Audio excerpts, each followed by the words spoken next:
నమస్కారం ఘంటారావానికి స్వాగతం. ముందుగా ప్రధానాంశాలు. పట్టిసీమ నుంచి కృష్ణా డెల్టాకు నీరు వదిలిన మంత్రి నిమ్మల. పోలవరాన్ని జగన్ నాశనం చేశారని ధ్వజం.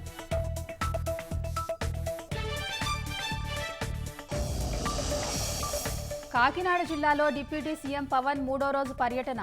వాకతిప్ప ఫిషింగ్ హార్బర్, ఉప్పాడ తీర ప్రాంతం పరిశీలన.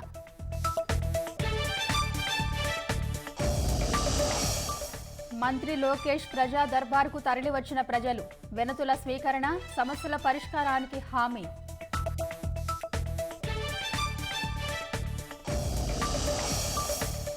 ఏపీ ఐఐసీ పారిశ్రామిక వాడను సందర్శించిన మంత్రి భరత్.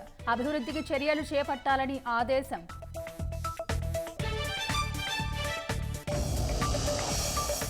యథేచ్ఛగా రేషన్ బియ్యం బ్లాక్ మార్కెటింగ్. తిరువూరులోని రైస్ మిల్లులో 400 క్వింటాలు స్వాధీనం.